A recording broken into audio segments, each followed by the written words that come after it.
अल्लाह नबी मूसा अलैहिस्सलामेर मुंडा खराब हो गেল। अल्लाह नबी हजरत नबी मूसा अलैहिस्सलाम अल्लाह दरबारे दुआ करते লাগলেন, ও রব্বি আল্লাহ পাক, ও আমার আল্লাহ, কারুনকে যদি শায়েস্তা না করেন, ওই কারুনের দেখা দেখি পৃথিবী ঈমানদারেরাও বিগড়ে যাবে।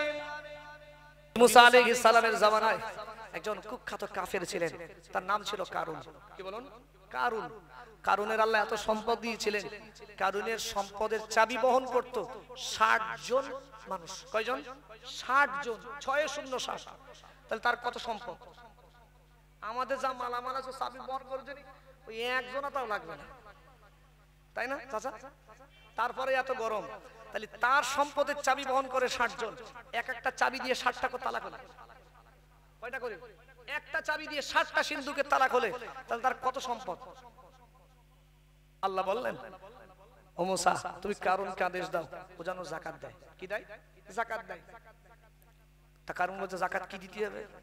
না তোমার যা অর্থ আছে 40 ভাগের এক ভাগ গরিব এতিম অসহায়কে দেওয়া লাগবে।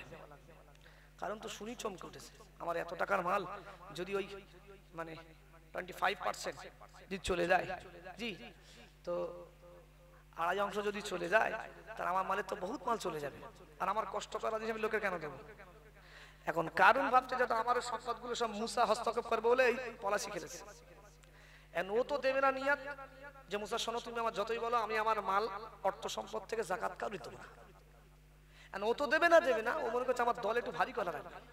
এলাকার যত প্রভাবশালী মানুষ আছে তাদেরকে ডেকেছে, একদিন ওর দরবারে ডেকেছে, ডেকে বলছে জানো এই জামানার নবী যে মুসা নবী বলে দাবি করেছে, তবে ও একটা ফন্দি খেটেছে, আমাদের মালামালগুলো যাকাতের নাম করে ও নিজে হস্তক্ষেপ করবে। সুতরাং আমরা যদি ঐক্য হই তাহলে মুসা আমাদের মাল নিতে পারবে না, যদি একাকী হয় জোর করলে নেবে। তোমরা কি বলতে যাচ্ছ? তা সবাই সম্পদের মায়া সম্পদ রক্ষা করে দেবে না, ঠিক আছে তোমার সাথেই থাকবো, তোমার সাথেই। আল্লাহ নবী হযরত নবী মুসা আলাইহিস সালাম ওই সময় বলেছিলেন, ও কারুন শুনে রাখো যাকাতের মাল আমার দরকার নাই, যাকাত তোমরা দেবে, নবী মুসা আমার লাগবে না। যাকাত দিলে লাভ তোমাদের হবে, আর যাকাত না দিলে লোকসান তোমাদের হবে। দিলে তোমাদের লাভ, না দিলে তোমাদের লোকসান। আমি নবী আমারও সম্পদ লাগবে না। আচ্ছা নবীরা যদি আল্লাহর কাছে চাইতো তো নবীদের মতো বড় বড় পৃথিবী থেকে হতো? কথা বলে নাকি? হতো না। সুতরাং নবীরা চায় না, দরকার নেই আল্লাহ। এখন কিতাবের ভিতরে এসেছে তখন নবী মুসা আলাইহিস সালাম বারবার বলে, তো কারণ শুনে না, কারণ বলে ও হবে না, দেবো না। একদিন কারণ বলছে মুসা যতদিন না শেষ করা যাবে এই মুসা বারবার আমাদের জ্বালাবে, যে কোনো কায়দায় ও আমাদের থেকে সম্পদ লেবেই লেবে। সুতরাং ও আর ওই দলবলদের বলছেন, ও সাথী সঙ্গীদের বলছে এক কাজ করো, একটা বুদ্ধি চালা যাক মুসারে জব্দ করা। কি জব্দ? যে মুসা একদিন একটা কোনো মাজলিসে ওয়াজ করবেন। কি করবেন? ওয়াজ করবেন। তো সেই সময় কোন একজন মহিলাকে রেডি কর, মহিলাকে রেডি কর, বাজারি মহিলা যাকে বলা হয় তাকে রেডি কর, তাকে কিছু অর্থ সম্পদ দেব। সে শুধু ওই মজলিসে গিয়ে বলবে যে আপনাদের সামনে যে ওয়াজ করছে মুসা, ও আমার সাথে নোংরা কাজ করেছে, এই কাজের ফায়সালা মানে দর্শকরা আপনারা করে দেন। আচ্ছা আমি বক্তা, এখন কোনো খয়রপুরের কোনো মানুষ যদি এরকম এসে বলে তাহলে আমার পিঠি আর মানে মার কোনো জায়গা বাকি থাকবে? ও সঠিক না বেঠিক ওটা পরে হবে, আগে তো হয়ে যাক। হবে না? হবে না? হয়ে জি দেখা যায় তারা এই ফন্দি খেলেছে। এখন নবী মুসা আলাইহিস সালাম ওয়াজ করছেন, মহিলাটা টাকার লোভে, অর্থের লোভে, কারণ এটাও শিখিয়েছেন তুমি যদি এটা গিয়ে বলতে পারো এখন যা দিচ্ছে ডবল দেবো, ডবল দেবো। ও টাকার লোভে মহিলাটা রাস্তা দিয়ে হেঁটে হেঁটে যাচ্ছে। জি নবী হলেন আল্লাহর প্রিয় মানুষ, আল্লাহর প্রিয় দোস্ত, আর নবীর ব্যাপারে এরকম একটা খারাপ মন্তব্য হবে, খারাপ বিষয় ছড়াবে, এটা আল্লাহ কখনো মেনে নেয়। ও আল্লাহর বান্দারা, ও আল্লাহর বান্দিরা শুনে রাখেন, ওই সময় মহিলাটা রাস্তা দিয়ে হেঁটে হেঁটে যায়। মিডিল পজিশনে যখন পৌঁছে গেলেন, আল্লাহ পাক তার অন্তরে চিন্তাধারাটা চেঞ্জ করে দিলেন। অন্তরের ভিতরে আল্লাহর ভয় অটোমেটিক আমার আল্লাহ পয়দা করে দিয়েছেন। জোরে বলে যাচ্ছে একটা উদ্দেশ্যে যে ওই দরবারে গিয়ে বলবো মুসা আমার সাথে খারাপ কাজ করেছে, এর ফয়সালা তোমরা করে দাও, সুতরাং ওরা মুসারে মারবে, আমরা হাততালি দেবো। এটা দেখার জন্য কারণ তার দল বলে সব যাচ্ছে গে অলরেডি মহিলার আগে এতে বসে গেছে, দর্শকের আসলে বসে গেছে, মিলা শুনছে। এরা তার মিলা শুনতে আসে না, এরা তো আসলে মজা নেবার জন্য। মুসালে লোক মারধর করবে, আমরা মজা নেব। এখন মহিলাটা আধা রাস্তা এসে ওর মত চেঞ্জ হয়ে গেল, আল্লাহর ভয় ওর অন্তরে পয়দা হয়ে গেল। সাথে সাথে মহিলা ভাবতে লাগলেন কি সর্বনাশ, সামান্য অর্থের বিনিময় আজকে আমি কার নামে অপবাদ দিতে যাচ্ছি? যে জামানার নবী, ওই নবী যদি একবার দোয়া করে দেয় আমি মহিলা আমি নিশ্চিত ধ্বংস হয়ে যাবো, যাবো না কার ব্যাপারে অপবাদ দিতে যাচ্ছি? ও আল্লাহর বান্দারা, ও আল্লাহর বান্দিরা, ওই মহিলাটা নবী মুসা আলাইহিস সালামের দরবারে গেল। ও জওয়ানেরা, ও যুবকেরা, ওই সময় মহিলাটা বলেছিলেন, ও আল্লাহ নবী মুসা আলাইহিস সালাম, আমি আপনাকে নবী বলে মেনে নিয়েছি, আল্লাহকে আল্লাহ বলে মেনে নিয়েছি। ও নবী, আমি আপনাদের কাছে একটা বিচার দিতে এসেছি, একটা বিচার দিতে এসেছি। এখন এই যে কি বিচার দেবে, যে আল্লাহ মন চেঞ্জ করে দিয়েছে, ও তো কারণ জানে না। কারণ ওকে যাক বিচার দেবে না, ওই বিচার দেবে, খুব খুশি। ঠিক সেই তালি বলছে যে ও আল্লাহর নবী মুসা, আমি আপনাকে নবী বলে মেনে নিলাম। ওকে জোরে বলেন সুবহানাল্লাহ। বিচার আপনাকে দিই, শোনেন কি বিচার।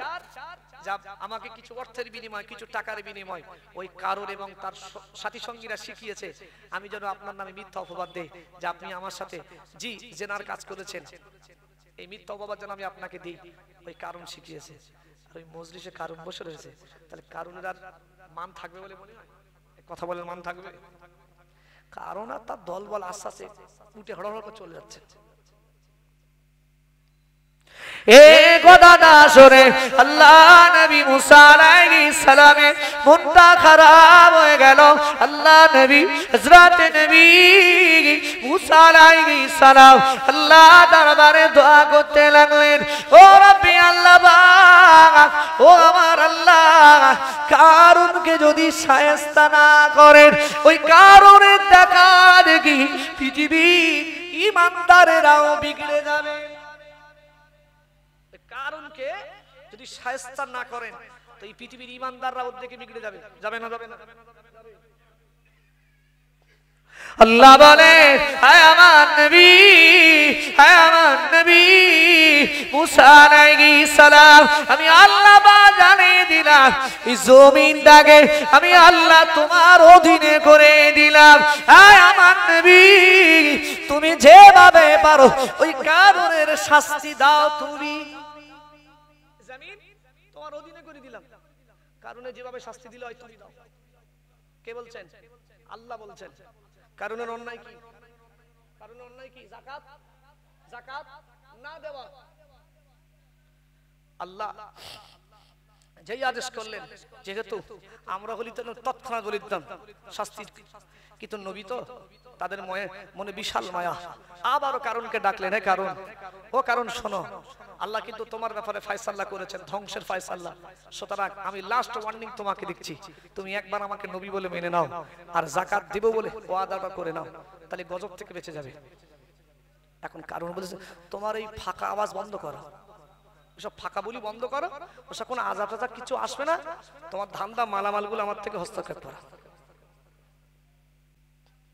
ও আল্লাহর বান্দারা, ও আল্লাহর বান্দিরা, দেখতে পাওয়া যায় কারণ বলে নিজের বাড়ির দিকে কাটতে লেগেছেন। আল্লাহ নবী হযরত নবী মুসা আলাইহিস সালাম ওই সময় জমিনকে আদেশ করলেন, হে আল্লাহ জমিন ফাঁকা হয়ে যা, কারণকে হাঁটু পর্যন্ত গ্রাস করে ফেল। কি করে ফেল? হাঁটু পর্যন্ত গ্রাস কর। অলরেডি কারণ হাঁটু পর্যন্ত গ্রাস হয়ে গেছে, শুধু কারণ। ঠিক ওই সময় আবারও নবী মুসা আলাইহিস সালাম বললেন, হে কারণ, এখনো সময় আছে, তুমি যাকাত দেওয়ার নিয়তটা করো, যা ভুল হয়ে গেছে আল্লাহ আর এই ভুল কাজ করবো না, যাকাত এবার দিয়ে দেবো। তখন কারণ বলছে, মুসা তোমার ফাঁকা বলি আওয়াজ বন্ধ করো, এ পা তো আমার দেবে গেছে, এমনি নরম মাটি, তাই বালি মাটি তো তাই ঢুকে গিয়েছে, এক্ষুনি দেখো বেরিয়ে যাবে। কারণ পা টানছে, পার ওঠে না, ও তো গজবের ঢোকা ঢুকে গেছে, পার বার হয় আর বার হয় না। কারণ ওই সময় দলের লোকজন যারা ছিল তারা তো দাঁড়িয়ে দাঁড়িয়ে দেখছে, তাদের বলছে, এই শিগগির তোরা আয়, আমার হাতটা ধরে টান, আমার হাতটা ধরে টান, শিগগির তো লালি কিন্তু সবার সম্পদ নিয়ে নেবে মুসা। ওরা সবাই মিলে যেই কারণকে বাঁচাতে আসছে, ওরা দুই এক কদম ফেলতে না ফেলতে ওদের অলরেডি এই হাঁটু পর্যন্ত মাটির ভিতরে দেবে গেছে। তাহলে কারণও দেবেছে, কারণের সঙ্গী সাথীরাও সব হাঁটু পর্যন্ত দেবে গেছে। আল্লাহ নবী হযরত নবী মুসা আলাইহিস সালাম ওই সময় আবার বলতে লেগেছে, এ কারুন, আমায় নবী বলে মেনে নাও আর যাকাত দেবে বলে ওয়াদা করে নাও, তাহলে তুমি বিপদ থেকে বেঁচে যাবে। এখন ওয়ার্নিং দিচ্ছি, কারণ আবার বললেন না হবে না।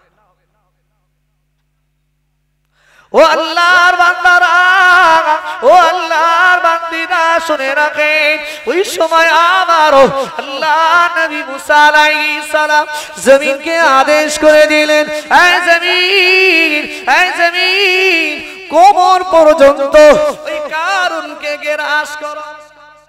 কি করো? কোমর পর্যন্ত।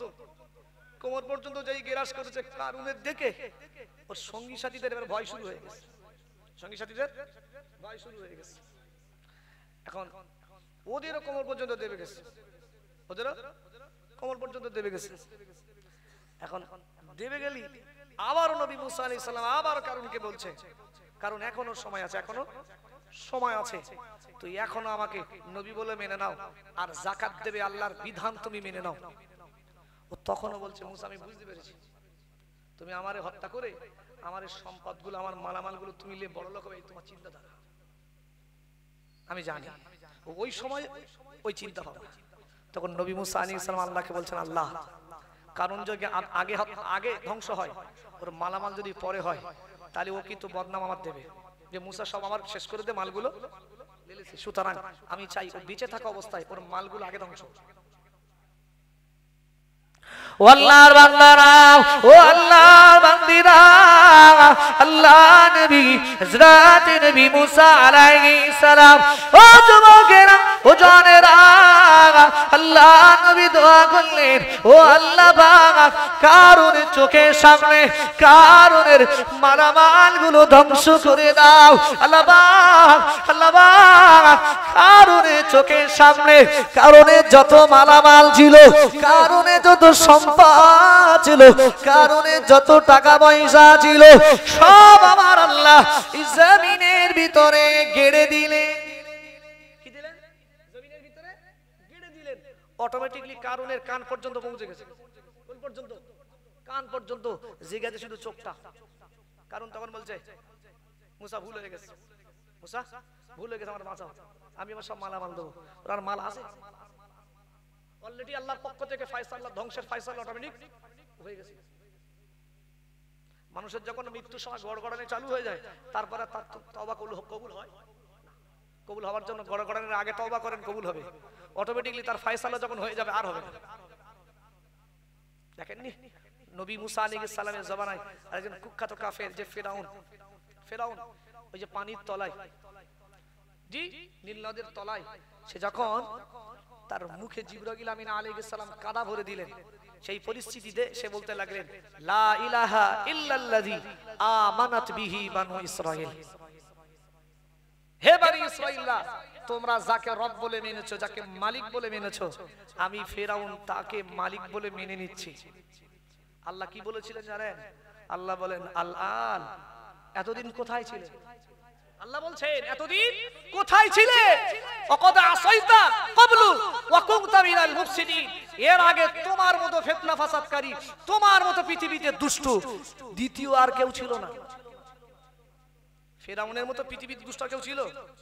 আল্লাহ বলেন, তোমার যখন ফয়সালা হয়ে গেছে ধ্বংসের, এখন আর কবুল হবে সুতরাং একটা সবকিছু সময়সীমা আছে। ও আল্লাহর বান্দারা, ও আল্লাহর বান্দিরা, কারুনের অবস্থা দেখে কারুনের সৈন্য কারুনের সঙ্গী সাথীরা বলেছিলেন, ও আল্লাহ নবী মুসা আলাইহিস সালাম, আমি আপনার কাছে বলছি, আপনি মহান আল্লাহর কাছে দোয়া করেন। ও যুবকেরা, ও জওয়ানেরা, ওই সময় সঙ্গীরা বলেছিলেন, ও জামানা নবী, আল্লাহকে বলুন, আল্লাহ যেন আমাদের বিপদ থেকে বাঁচিয়ে দেয়। আমরা ওয়াদা করছি 40 ভাগের 1 ভাগ গরিব এতিম অসহায়দের মাঝে বিলিয়ে দেব। কি দেব? অসহায়দের মাঝে বিলিয়ে দেব। সেই সময় মানে ওই সঙ্গী সাথীদের কোমর পর্যন্ত দেবেছে, কান পর্যন্ত না, সুতরাং তাদের এখনো সময় আছে। তখন নবী মুসা আলাইহিস সালাম বললেন, তোমরা যদি সত্যি সত্যি বলো আর তোমাদের নিয়তটা যদি সঠিক নিয়ত হয়, তো নিশ্চিত আমার আল্লাহ এই জমিন থেকে তোমাদের তুলে দেবে। জোরে বলেন সুবহানাল্লাহ। আল্লাহ জি, কিছু সঙ্গীরা তারা সঠিক নিয়ত করেছিলেন, আল্লাহ তাদের জমিন থেকে তুলে দিয়েছিলেন। কিছু সঙ্গীদের কুমন্ত্রণা কুচিন্তা ছিল যে না, বেঁচে গেলে আবার তাই করব, আল্লাহ তাদেরকে কারুনের সাথে আল্লাহ জমিনের ভিতরে গেড়ে দিয়েছিলেন। কি করেছিলেন? জমিনের ভিতরে আল্লাহ গেড়ে দিয়েছিলেন। আচ্ছা বলেন, সম্পদও গেল, কারুনও ধ্বংস হলো, তার মালামাল সব ধ্বংস হয়ে যাবে হয়নি? সুতরাং যাকাত আমাদের দেওয়া লাগবে না, লাগবে না? ও আল্লাহর বান্দারা, ও আল্লাহর বান্দিরা, যাকাত যাকাত যাকাত এটা হলো গরিবের হক। এটা সঠিক টাইমে গরিব এতিম অসহায় মিসকিনদেরকে দিয়ে দেওয়া, এটা হলো পৃথিবীর ধনী মানুষদের দায়িত্ব বা কর্তব্য। ও আল্লাহর বান্দারা, ও আল্লাহর বান্দিরা, শুনে রাখেন, ইসলামের চতুর্থ বুনিয়াদ হলো আল হজ।